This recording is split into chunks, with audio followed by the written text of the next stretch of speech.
One of my interests in the pastorate for the last 25 years has been teaching the Christmas story using visual imagery. I am interested in what the Scriptures have to say to us about the birth of Jesus, not only from a biblical written point of view, but from a visual point of view.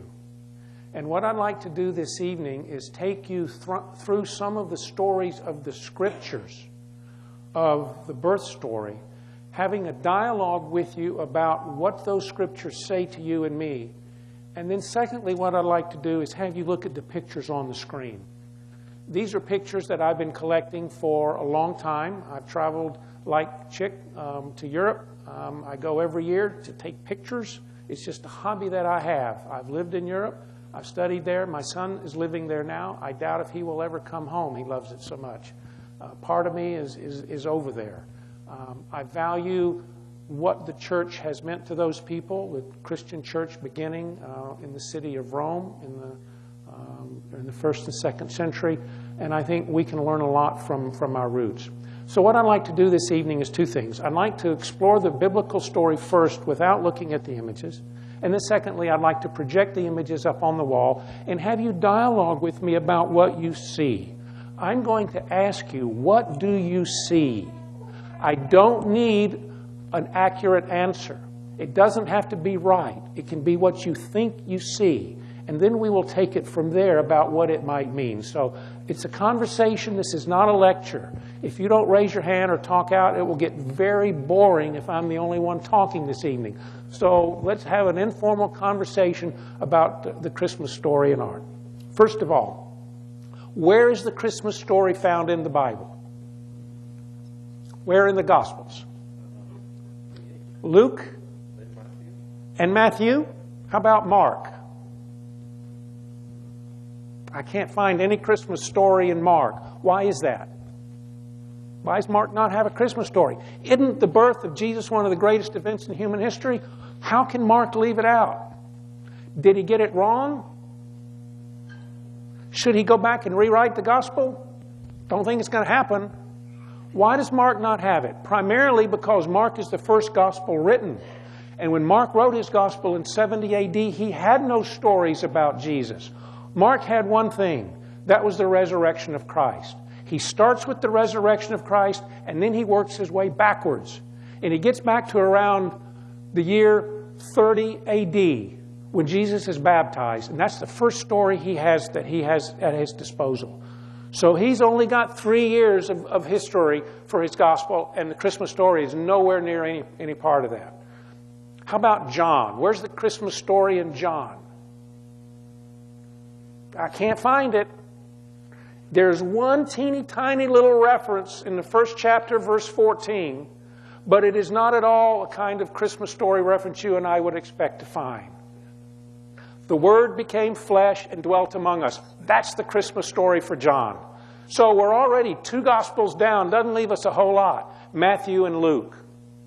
What Matthew tells us and what Luke tells us are 2 different stories. That used to bother me, but it doesn't bother me anymore. God can do whatever God wants. If He wants to have 2 separate stories, that's fine with me. I'll let other people explain to me the difference. Matthew has the second part of the story. Luke has the first part of the story. You put those 2 stories together, and you get one Christmas story we're going to look at. But that takes some creative thinking on our part. We've got to blend those 2 biblical books together to make sense of the wider picture. So that's what I want to do tonight. I want you to start with where you think the biblical story begins in Matthew and Luke. What's the very first part of this Christmas story? The Annunciation. I would put the Annunciation as being the beginning of the birth story. For thousands of years, we humans have been preparing for the birth of Christ. Now an angel zooms in, flies in, lands in Mary's kitchen, and says, "Guess what? You're pregnant." Mary says, "I don't think so." And the angel says, but God says, "You are pregnant." Mary says, "I don't think I like this. Get away from me. How can this be, since I have no knowledge of man?" When I was in the 3rd grade, I had to play the part of the angel Gabriel in a school play. And people laughed at me because I didn't sound like an angel. So the director changed me to Mary. It was an all-boys school. Can you imagine being Mary and it all? Golly, was that terrible. Well, you remember in the 3rd grade how your voice hadn't changed? I fit the part. How can this be? I fit the part of Mary. How can this be since I have no knowledge of man? Mary didn't want to be the mother of a baby. She was only 14, 13 years old. So the Annunciation is the very first part of this Christmas story. We've got 4 more places to go with this Christmas story, and then Ed and Doug and Ken and Chick, we can move forward. Give me a few more minutes, guys, before we turn out the lights. The second part of the story is the census. After Mary has been told that she's going to have a baby, actually she goes visits her cousin Elizabeth, and they have this wonderful conversation, and Mary sings a song called the Magnificat in Luke chapter 1, verse 45. It's a beautiful song if you look at it sometime. And then they go to Bethlehem, and there they are enrolled in the census. Marvelous story about Jesus inside Mary's womb. They go to the town where they enroll, and Joseph then puts her up for some night, someplace, and next thing she knows, labor begins.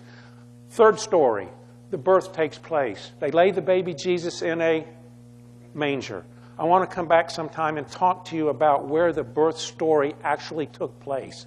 I think most of our plays and scripts get it wrong. I don't think Joseph was incompetent and had Mary give birth in a stable. I don't think he would have done that to her.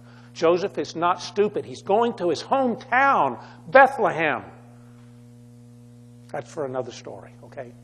Nativity takes place. They lay the baby in a manger. I have no problem with that. I just don't think it's in the stable. I think it's in a private home where the animals eat down on the lower floor, and family is upstairs where the video camera is working right now. That's where the people sleep. You eat on the lower floor. I think we've misjudged Joseph and we need to cut him some slack.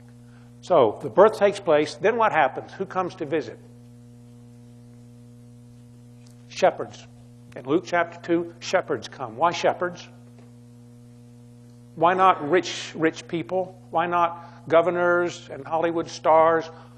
Why the poorest people in all of society are the shepherds? They smell bad. They live out with the sheep. The sheep are always wandering around and eating other people's grass. When you do that, you break the Jewish law code, and you've got to pay back the grass that your sheep ate. It's not good to be a shepherd. Why does God come to shepherds? Because they're the humblest, lowliest people in all the world, like what I think you and I are to be in our lives. Shepherds. And finally, the wise guys. The 3 wise kings come. Where did we get the number 3? Because of the 3 gifts. Could there have been more than 3 wise men? Could there have been less than 3 wise men? Could have been maybe 2, magi, plural. It could have been 2, it could have been 12, but they brought 3 gifts, therefore we think there were 3. So we're going to look at some of the pictures of the Magi, and then we're going to do this thing called the flight to Egypt. The flight to Egypt is when they all got on a 747 Continental airplane and flew to Cairo, right? It's when they had to go to Egypt to get away from Herod because he was killing all the babies 2 years old and younger. So that's the origins of the Christmas story. You take Luke, you take Matthew, you put them together, and you get this marvelous panorama of drama. And that's what we're going to look at tonight. Thank you guys for the lights. Let's start by looking at some pictures that I find to be somewhat inspirational. Most of the images tonight are going to be from a period in Western history called the Renaissance. Renaissance was a time in Western thinking and Christian thought when, from around 1300 to around 1600 AD, great works of art were created for church settings. And that's what I'm interested in, and how the church has used art. Notice in this Presbyterian church, there is no art. Maybe I shouldn't be promoting art because I'm Presbyterian. Presbyterians threw out art about 500 years ago. I'm here to put it back. It's not worth working. I'm losing the battle. No other Presbyterians want sacred art in their sanctuary. I'm the only one in the country that wants it. Okay, I'm fighting a losing battle, but I'm not going to give up. This is a story of the birth of Jesus. It is created by a Dutch artist in the 16th century named Gerrit van Honthorst, and he has done something very special. He has given us the baby Jesus right here laying in a manger. Here is Joseph with a wonderful smile on his face, the shepherds, young and old, coming to pay their allegiance to the Christ child, and Mary looking on. What do you notice about the Christ child in this picture? He is literally the light of the world. They don't need any light bulbs. This artist says, this is such a special little baby. He creates his own light source. And I like the way that light source is blinking up and flashing up underneath on their faces. And the animals are there looking on it. So there's already this divine message. Thank you. So art is now telling us something theologically and spiritually true. And that's my point this evening. Art can speak to us. Art can enrich us. Art can bless us. Art can do some wonderful things that maybe the Word alone can't do. And sometimes we need some help because we're human. We need some help to be elevated into God's presence. And I think sacred art can do that. Next image, please. Thank you. The Annunciation is where we would begin. And the Annunciation, according to an artist named Fra Angelico, who painted in the 1400s, this was in a private chapel, a space where a very rich man would go just to pray in his own little dormitory room in the evening in Florence, Italy, has the story of the angel Gabriel coming to the Virgin Mary. It's a simple picture. Two people, that's it. There's nothing else in the room. There is the monk whose cell this is being portrayed in, cell meaning a private meditation room. No other images, no furniture, a very simple image with halos behind their head. That's the Annunciation. Next picture, about 300 years later, has now gotten rather complex. Look at what the angel's doing. The angel is sort of flying off the ground, flying babies overhead, little angels. Mary is no longer looking like the tiny little 13-year-old girl. She is more looking like a mature woman. And what is she doing here? What is that book? It's the Scripture. Behold, a virgin shall conceive and bear a son. Any idea where that's found in the Bible? In Isaiah. Mary has her Bible open to Isaiah. And she's reading that very moment when the angel comes, according to this artist, and the angel comes zooming in. Frankly, I'd be scared if an angel came zooming into my room like that, carrying a flower with dark wings. I would probably tell her to get the heck out of my life. But Mary says, and let it be to me according to thy word. Remember that song by the Beatles in the 1970s? Let it be, let it be, let it be. It's all about this picture. It's all about this text. Let it be to me according to your word. So we have Mary and an angel and in all kinds of decorations above. And we have the instrument of the conception, which is what? The Holy Spirit right there. So we've already gone from two simple people to all kinds of dramatic imagery. Next picture will show us something even more complex. It's called the Annunciation. Now what do you see in this picture? Other people? There are other people. Where'd they come from in the story? Adam and Eve? Adam and Eve? Adam and Eve in the Gospel of Luke? I don't remember Adam and Eve in the Gospel of Luke. And you are exactly right. Give that man a hand. Thank you. That's Adam and Eve. Why are Adam and Eve in the Gospel of Luke in the Christmas story? The first Adam, and now giving way to the second Adam here in the womb. You see a hand of God, the sunlight, coming down, striking Mary in her body. Here is the angel with the golden halo saying, behold, you have found favor with God. Here's a picture of God up ahead with the stars of the firmament. But this is the key for this picture. His artist's name is Fra Lippi, also painted in Florence in 1455. He's making a spiritual statement. He is telling us that the reason Mary is giving birth to a little baby is because these two adults blew it in the garden. They had a perfect world and they sinned. They couldn't resist the temptation of the apple and they sinned. Where is the apple in this picture? On the ground. Probably 3 apples. And so at the end of the story in Genesis, what happens to Adam and Eve in the garden? They are banned from the garden. An angel comes with the sword and drives them out of the garden. So this artist is saying, I want to make a spiritual truth. Not only do I want to tell the people about the Annunciation, I want to give them the reason why the Annunciation takes place. The why Christ had to come into the world. To redeem the world from the sin of our parents, Adam and Eve, and the sin that they caused.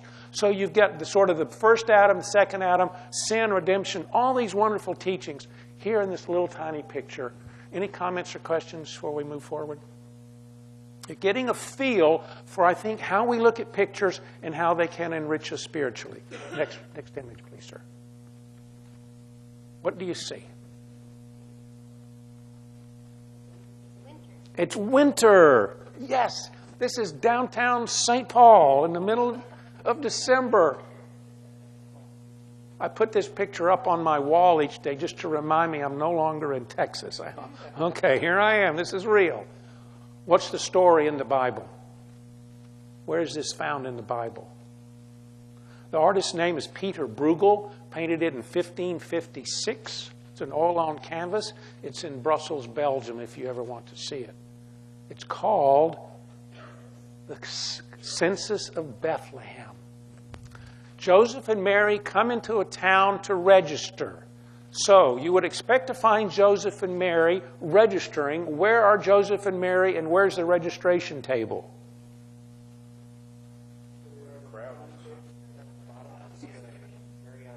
Right here?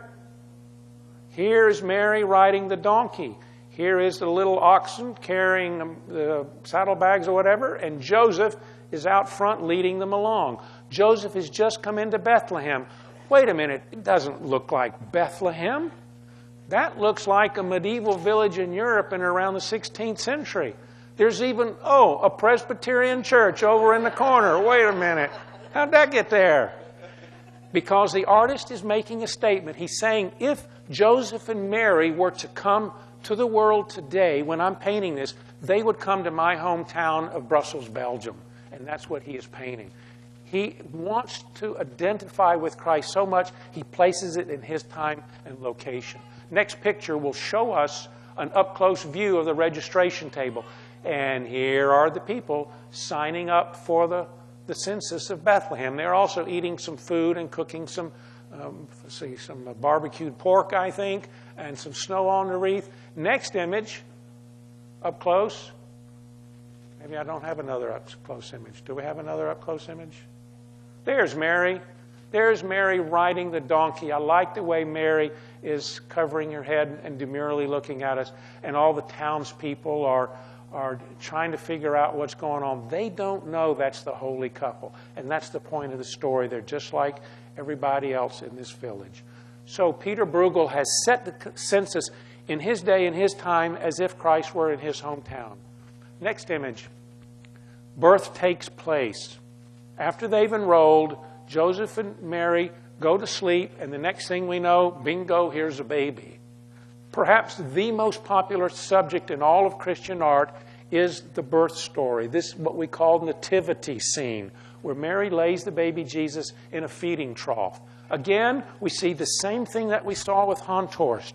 A little teeny tiny baby, I hear a little teeny tiny baby in the background, is calling out, and Mary says, wow, look at this thing. Now, what's wrong with that picture of the baby Jesus? There's no wrappings on that baby Jesus. Two reasons why there's no wrappings on that baby Jesus. Number one is to show his full humanity. That the painter wants us to know this is a human baby, 100% human baby. It's going to be 100% divine, but make no mistake, it is a male, helpless little baby. And the second reason that we see a naked little baby is because the artist is going through this time where a tradition is sweeping through the land, which said in the 13th century, a very important lady, a nun in the Catholic community, had a vision. Mary came to her one night and said, this is exactly how the birth story took place. The lady's name was Birgitta. She was from Sweden. And we wrote down the story. We still have that story circulating. And it said that the baby Jesus had no clothes, but he emitted a lot of light. Divine source of light deep from within. I hope we cover our babies a little better than Mary covered that baby. but you understand the significance, I think, of this naked, helpless baby who comes into the world as redemption for sin. And you have the angels and the shepherds. Where are the shepherds? You get two scenes for the price of one. It's sort of like a comic strip on Sunday morning where you get a little strip across and you get a second scene. Here is the angel flying overhead to the shepherds. Here's Joseph in the background. Next picture, you will see the naked little baby with rays of light emitting out. Not the prettiest little baby in the world, but I think we get the point that the artist is trying to make. The artist's name is Gerritsen Totes St. John's, paints it in 1510. Next picture. Here's the angel in the background. I blew it up so you can see the shepherds and the angels. Next picture is by Rembrandt, who was one of the great Dutch painters, a famous Protestant artist, lived in the 17th century in Amsterdam. Notice what Rembrandt does. He does the same thing with the divine light.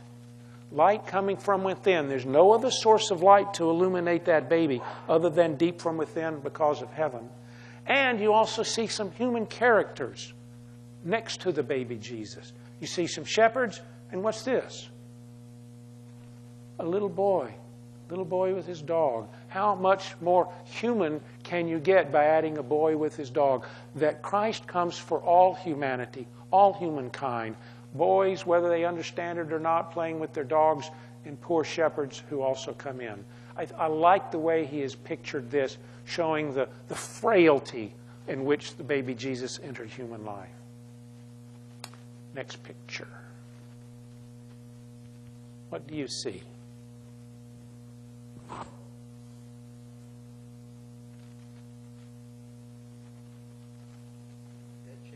A dead chicken. Ouch. A dead chicken. Maybe I should stand here and cover it so that we don't see the dead chicken. Sorry, it's not supposed. It is supposed to be there. That's one of the highlights of the picture, the dead chicken. What else do you see? We'll get back to that in a second. People, shepherds, ugly, dirty, smelly feet. This, by the way, is a very offensive thing in the Jewish world. One of the worst things you could do in the Jewish world was to show the bottom of your foot to another person. It was very offensive. It's a great insult. Think of the ways you would insult other people today. And the equivalent would be to take your foot and put it in the front of someone else's face. And that's what this artist has done. Because he is trying to show the humanity. He doesn't care about offending our sensibilities. This man is on his knees giving thanks. He happens to be shoeless because he's poor. We get this message the artist is conveying about some of these human dimensions. What's this thing? So you got a sheep and you got chickens. Now it would seem to me that the shepherds are out in their fields keeping watch over their sheep by night. Doesn't say anything about the sheep being brought in. Wouldn't you want to keep your sheep out in the fields where they can graze and where they can feed, they can be with each other? Why is he bringing it inside this stable? As a gift? Certainly, as a possibility as a gift. Here's a lady perhaps with a basket of eggs, and with the donkey, the cow, excuse me. A donkey somewhere in this picture, usually. So we have traditional baby Jesus, Joseph, perhaps some other women, some other shepherdesses. What I think this is a symbolic statement by the artist who wants us to understand why Jesus came into the world. It's the Lamb of God who takes away the sins of the world. That Jesus will grow up to become the ideal lamb, a sacrificial lamb giving his life as a ransom for the world. So I think there is this imagery about the future of Christ, not only about what he will become, but how he gets there with the chicken. Where's the chicken found in the New Testament? The rooster. What does the rooster do? Crows. And Peter says, I deny you, Jesus. This is the instrument for denial of Jesus. So artists are building in these cues. You and I don't think like that. We spend most of our time texting or watching television or internet. Back in the 1500s, those people looked at pictures. That was their internet. And they love to see these hidden symbols that the artist would put in, and then they go to the market and talk about it the next day. They knew this language better than you and I. This was a symbol foretelling the death. This was a symbol foretelling the sacrifice. Artists love to build that in. Next picture. What are we looking at? What is it and where would it be in the Bible? It is a birth. We see a naked little baby laying down on the ground. We see a woman in red and blue symbols of her royalty and her divinity. The ox and the ass in the background. Joseph with the beard. By the way, Joseph always, most of the time, has a beard. Why would he have a white beard? What do we know about Joseph? He's older than Mary. He's been married before. Probably he's had some children before. So the artist is saying this is an old man. And we could take that to its logical conclusion that old men do not normally father small babies and children. And this is the way the artistic community in the Middle Ages was saying this was a virgin birth. Joseph had nothing to do with it. He's not capable of fathering children. And the way you do that visually is to paint him with the beard and generally falling asleep and rolling on the ground in the background. He's just too tired to stay awake. When you turn 70, that's what happens, I guess. But the setting, where is this setting? It's a cave. A cave? Where is the cave in the Bible? The cave is in the Gospel of Peter. What? You say Gospel of Peter? Peter's not the Gospel in the New Testament. You are exactly right. But for the first few centuries of the Christian community, the Gospel of Peter was a legitimate book that the church looked up to. And so artists captured those stories because the Gospel of Peter, the Gospel of Mary, all these other Gospels floating around, trying to earn their way into the 66 books. They didn't make it. But that doesn't mean they weren't real and they weren't old. And so we have the story of a cave written in the Gospel of Peter and also a second Gospel of Matthew, which says Mary and Joseph gave birth in a cave and shepherds came from Jerusalem, wandered down this road. You can go to places in Bethlehem today where they will show you the cave, and for $1.99, they'll sell you a ticket to let you look inside the cave. If I were you, I would not pay the $1.99. Don't go for there. Don't go that. I doubt if that's the actual spot of the birth of Jesus. But artists and writers said that's what happens. And frequently, you will see that, and I wanted you to understand that is part of our Christian tradition. Comments or questions before we move on? Yes, sir.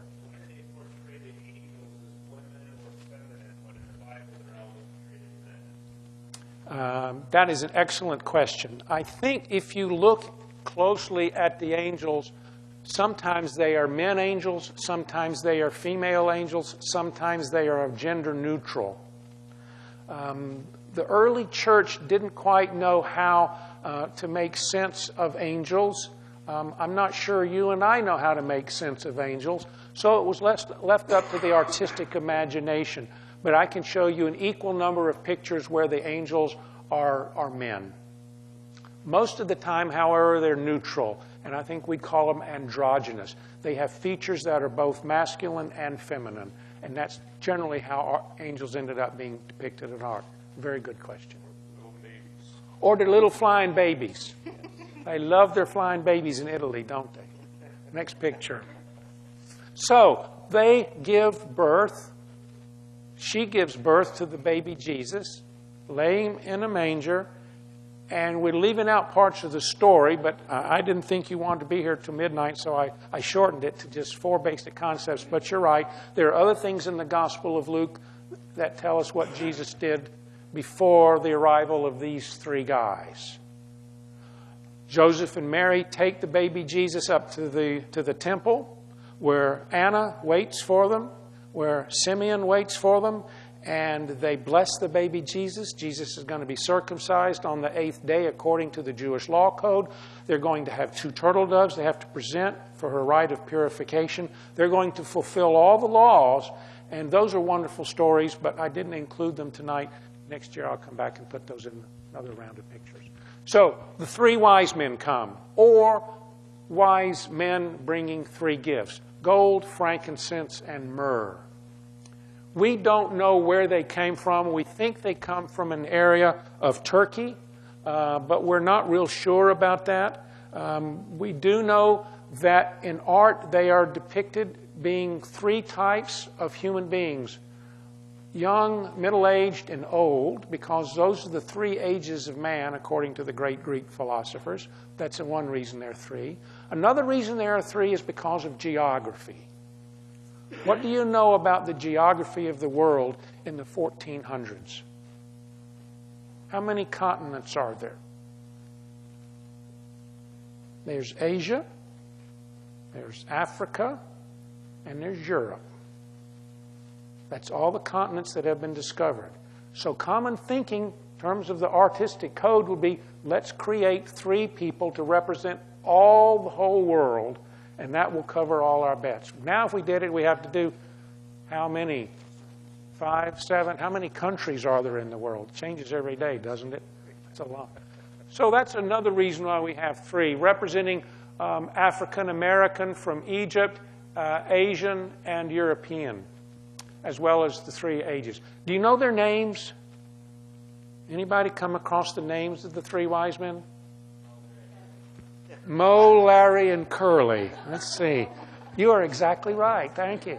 They're my three favorite cartoon people. Thank you. My mother wouldn't let me watch them growing up. She said they poke your eyes out if you... No, not that they're... We know their names from tradition as early as the 5th century. I had a wonderful picture. I'm sorry to include it. Melchior, Caspar, and Balthazar. And we begin seeing their names showing up around 500 AD in a little church in Ravenna, Italy. And we have their names inscribed across the wall with pictures of each three. Next picture. I think what is important in terms of the wise men is to recognize the wealth that they bring. They are bringing the finest gifts to give to the Christ child. And this is a picture by Gentile de Fabriani, also an Italian living in Florence in the 14th century. My goodness, he has filled this altarpiece for a church. He has filled this altarpiece with every conceivable square inch of canvas or wood, as it may be, with special symbols of the Christmas story. And the three kings are where? 1, 2, and 3. Youth, middle-aged, and old. The little baby Jesus is reaching out and blessing the old man on his head. Here is Mary, and who are these people? These would be attendants coming with the Magi. You can see their long train in the background. Here's the animals. Here's Joseph with his halo, but who are those people? The New Testament doesn't tell us, but again, Gospel of Peter and the second Gospel of Matthew tell us that there were midwives. And Joseph was so scared, he didn't know what to do when the birth was taking place. He ran out, he called the chaplain. The chaplain got a couple of midwives, and the midwives came over and said, "Here, let us help you." And we know that one of the midwives' name, as early as the 2nd and 3rd century, her name is Salome. So one of these women would be Salome. She helps give birth to the baby Jesus. All kinds of wonderful legends about who Salome was and what she did.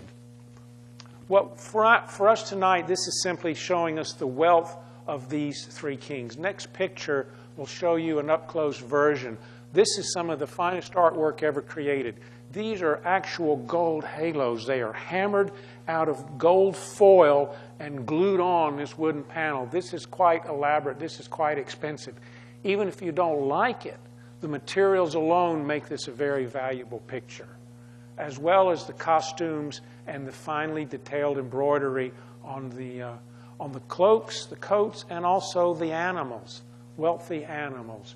This would have been paid for by a wealthy person to decorate the church in Siena, Italy.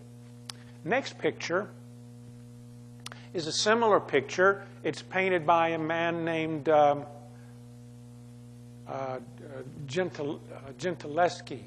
Ghirlandaio. And he's got hundreds of people coming up to a castle where a duke lives, and he is going to show the three wealthiest people in the world bringing their gifts. This is only half of the picture. This is a life-size picture, by the way. You can see it in a chapel in Florence, Italy. There are two other scenes, one way over here, which has another part of the three kings, and another one way over here. So you can imagine how much money it cost to create that. What I like is the costume on this king. Next picture will show you up close the finely detailed brushwork. That is not an easy piece of artwork to create.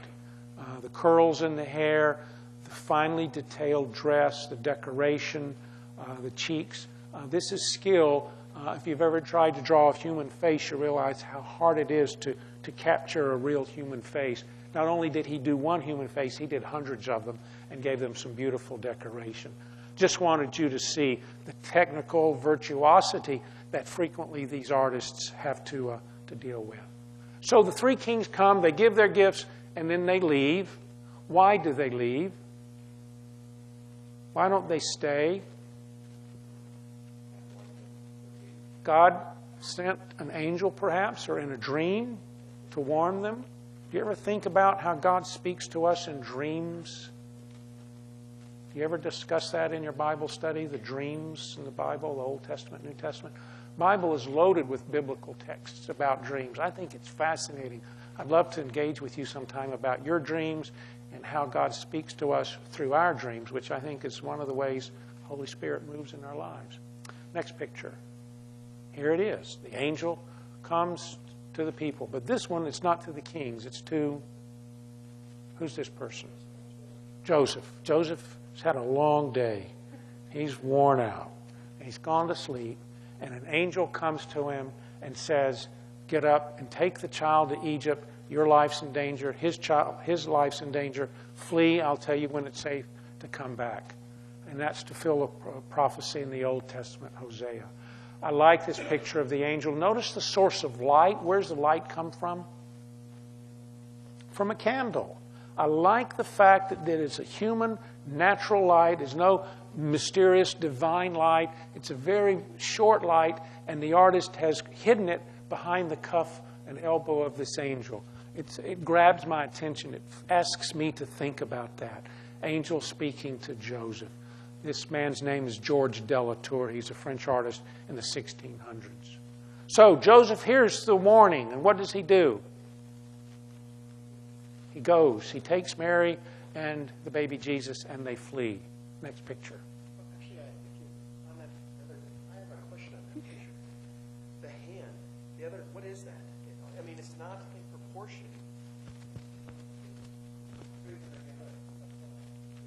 Oh, okay, got it. All right, I wasn't seeing. You're right. I can't do it as well as... Yeah, okay. All right. Did you get it? Good question. Good artistic interpretation. Not easy to paint the human body. So Joseph and Mary flee. And here they are fleeing. Giotto paints this in 1300. This is one of the first pictures trying to get it right. The sense of space and landscape and rock and ground and animal and people. Some of it's convincing. Some of it's pretty bad art. We know that that's not good art. But at least in the 1300s, he's trying. We have not learned how to create depth perspective, so it's not quite right. You remember in grade school, your teacher taught you how to create depth perspective? Depth perspective is a three-dimensional object on a two-dimensional surface. Create a box on a piece of paper. How do you do it? Take a square, and you take another square, and then you connect the lines. Then you have a three-dimensional box. But we know it's not true box. It's on a piece of paper. There's no depth to it. And that's the trouble with this artist. He hasn't figured out how to do the box technique yet. So the space isn't really convincing. Nor, I think, is the landscape. It's not exactly real. But at least he's trying. He's got an angel with, by the way, real gold halo hammered into this wet plaster. And it's there. It's been there for 800 years. Mary and Joseph on a donkey. Joseph, maybe Joseph's son here from a previous marriage. He's frequently depicted in art. And maybe some midwives, maybe some travelers, we don't know. This is the first attempt to show Mary and Joseph living in a real world with real space underneath these bathrobes. Not an easy thing to do, to paint someone as if there is real muscle and meat and tendon and bone underneath their clothing. It's a very difficult challenge artistically. Giotto is his name. Next picture will show us that another artist finally gets it right. His name is Bassano, an Italian artist. This picture, by the way, one of the few pictures I'll show you tonight that's in this country. If you go to Los Angeles, you can see this at the Norton Simon Museum in Pasadena. It's called The Flight to Egypt. Just look at that for a minute and tell me what you see. Who's in that picture and what are they doing? A guy's drinking. Sorry, it's a little bit out of focus. A guy is drinking. You'd get hot and thirsty on the way to Egypt, so he's drinking, yes. It's during the day. It's during the day, bright sunlight as opposed to nighttime. Guy's got roosters or chickens. He's got roosters. He's got chickens. Here we go again. The artist making a spiritual statement that Christ has come and bad things will happen to Christ in his lifetime. He will be denied and death will take place. I think this is a foreshadowing of what's going to happen to this happy little baby. He doesn't know it, but his closest friend is going to deny him at the moment of truth. Mary is looking down and tenderly caring for the baby Jesus. Joseph, barefoot. How would you like to walk all the way to Egypt barefoot? All those rocks that you would be stubbing your toe on, that would be painful. And the angel saying, let's go, hurry, hurry, hurry. Why? Because Herod and his men are somewhere in the background closing in on him. I like the way Bassano gives us all of this language of haste, of focus, of joy, of love, of betrayal, and not just of thirst, but also of death. What's he carrying in his left hand? Spear. If you look at the story on Golgotha at Calvary on Good Friday, one of the men at the story has a spear and he stabs Jesus in the side. And I think this is a foreshadowing, just as we had with the rooster, this is a foreshadowing or prophecy, if you will, of how he will die. He comes into the world naturally. He will die by a spear. Very powerful picture. One man's interpretation may not be right, but I like the way he's wrestling with this kind of biblical concept. Stands out for me is her balance on that donkey. Wow, it's an effortless balance, isn't it? You and I be falling over trying to hold on to the baby. Hold on to the reins, Mary. Put your seatbelt on. No, she's just sort of floating in space like everybody else. She's a tall lady. That's a very large baby. The artist wants to make sure we don't miss it. This is definitely bigger than life. Other comments or questions? You all getting pretty perceptive about that. For the Palm Sunday story, exactly. Yeah. Jesus does not travel to Egypt on a big white stallion. He travels on a lowly donkey, symbolic of his entry into Jerusalem on Palm Sunday. Good. By the way, if you've ever looked at Michelangelo's Pietà, look at that sometime. It's this beautiful statue at St. Peter's in Rome where Mary is holding the dead Christ in her arms across her lap. It's this same story. Mary effortlessly balancing, holding this young son in her life, in her arms. The difference with the Pietà is that he's a dead Christ. He's a grown adult. Here he's a young, kicking and squirming baby. Both are equally difficult to look at. I got to see the Pietà when it came to New York City in 1964. It came to the World's Fair, and I got on a train and went to New York, and I went to the World's Fair, and there was Michelangelo's Pietà, and they had a little escalator, and you could get on this escalator, and you could stand on the escalator, and the escalator would take you across, and you had 15 seconds to look at the Pietà. Well, I went around that time about 20 different times I got on the escalator, but I never did look at the Pietà. That was the neatest escalator I had ever seen. We didn't have escalators in my hometown, North Carolina. Next picture. What do they do on the trip to Egypt?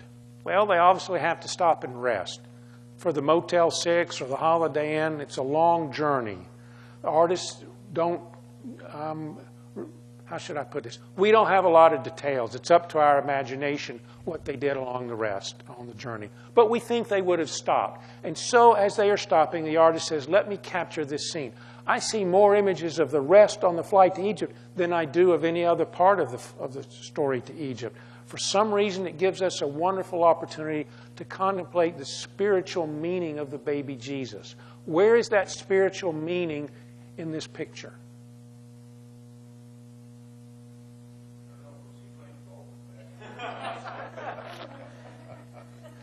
Yes, he is. I was hoping you wouldn't point that out, but thank you.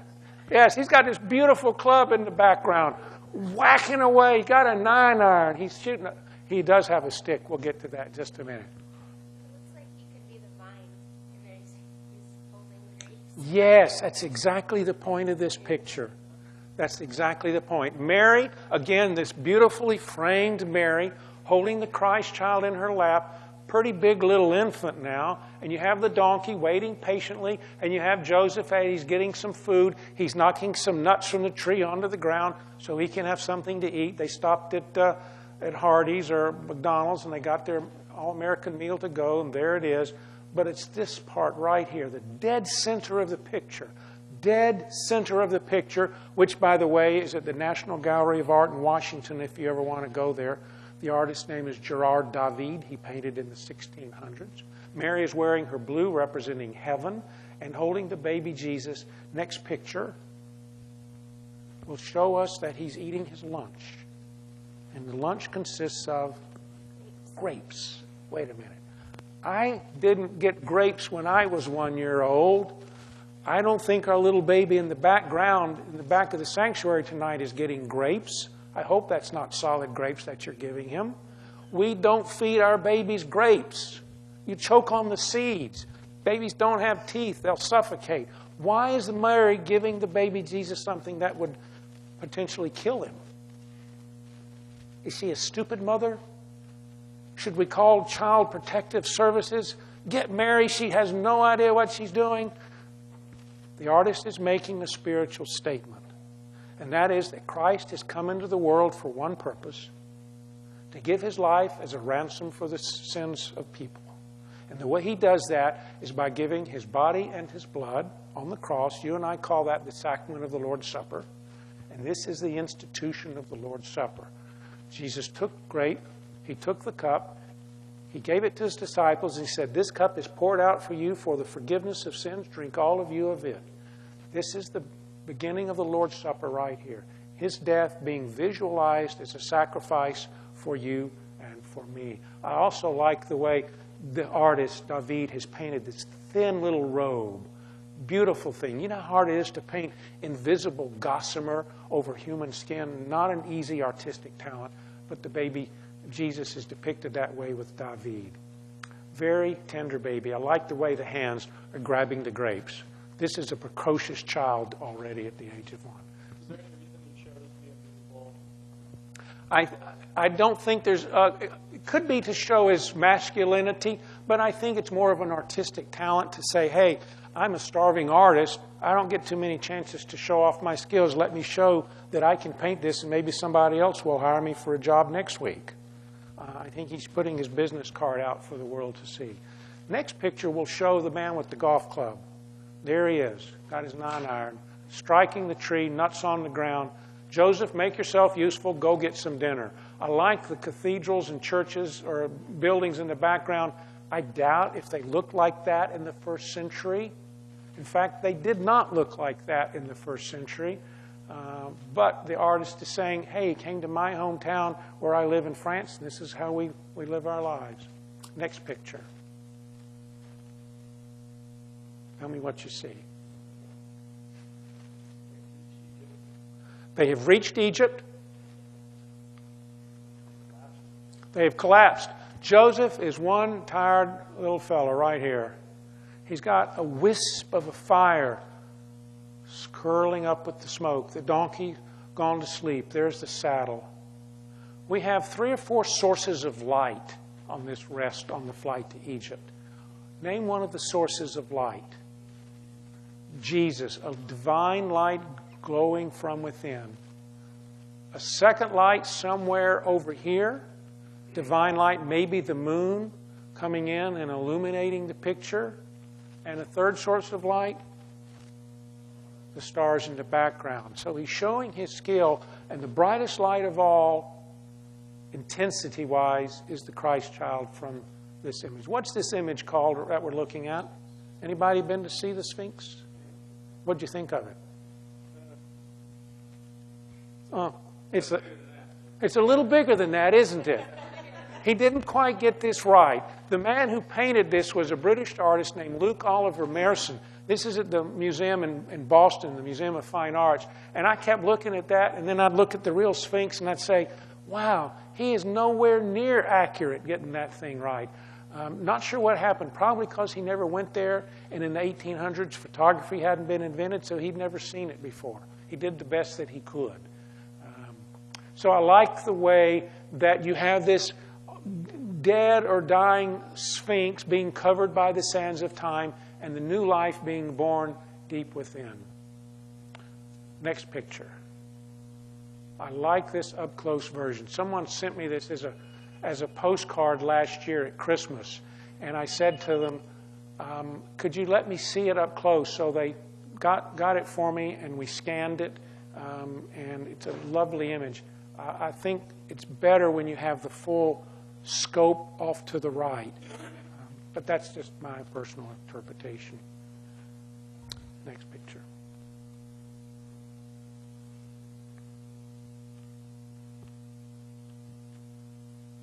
Where are we? What are we looking at? They are there. They got there. Safe and sound. At least they're there. We see the temple of Luxor along the Nile River. We see all the pagan gods and goddesses. We see people dancing. We see an Egyptian symbol of eternal life here, the cat. And Joseph and Mary in the foreground as they approach into the city of wherever it happens to be. I doubt if it's Cairo. I like the way this artist has done it. His name is Edwin Long. He's a 19th century British artist. British artists are not known for creating great works of art. Bet you can't think of one British artist who's very successful in terms of the world stage of artistic creativity. I can't think of too many. Britain just didn't create very good artists. That's another conversation. But I think he's trying to at least get it right.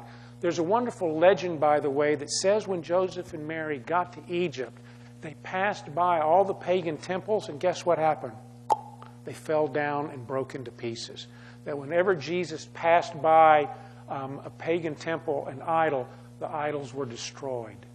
Not in the Bible, but it's one of those early Christian legends which artists used.